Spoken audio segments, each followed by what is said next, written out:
consecutive year, the Army Women's Foundation gathered on Capitol Hill to commemorate extraordinary women who paved the way for today's female soldiers.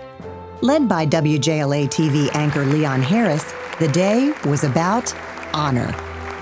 General Gordon Sullivan recognized all military women who serve their country. Throughout our nation's history, their service has always been by choice.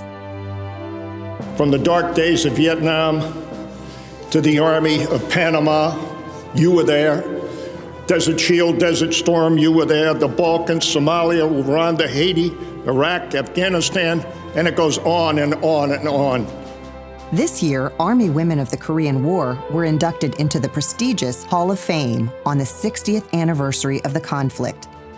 Thousands of women served during this war, most as nurses. Many served in MASH units, where they treated patients very close to the front lines for the first time, saving more lives than ever before.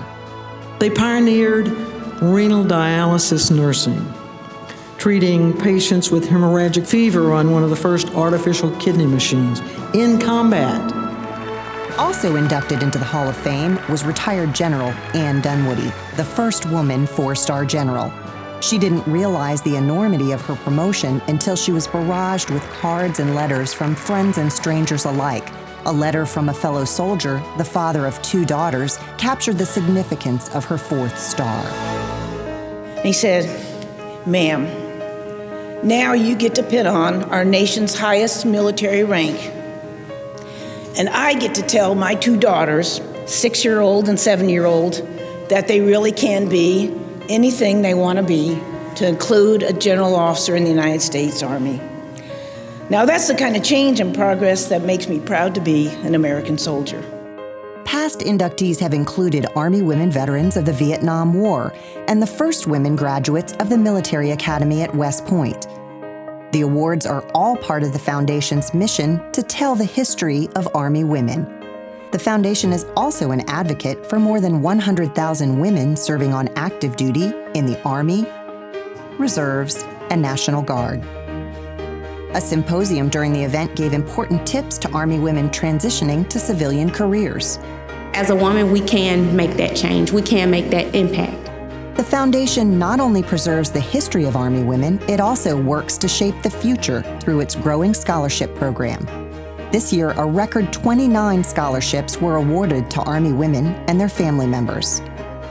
Capitol Hill serves as the stage for the annual event. The location is carefully chosen to draw attention to key issues. This year, a record number of members of Congress attended and heard the message. A networking session brought together corporate sponsors and lawmakers. We have to change policy, and we have to change the opinion level of people across this country. The Foundation recognized Congressman Randy Forbes, a powerful member of the House Armed Services Committee, with a special award for his attention to military issues. He promised more support for today's troops. Corporate sponsors were there to lend their support to Army women and meet tomorrow's workforce. As Army women face issues like expanding combat roles, most agree that the future looks bright for tomorrow's professional soldier. As we look to the future, removing those gender-based barriers, I think, is one of the biggest things that we're trying to achieve in the next couple of years. A great opportunity for men and women as we move forward. And the Army Women's Foundation will be there to support female soldiers, past and present, to make sure their stories are honored and their voices heard.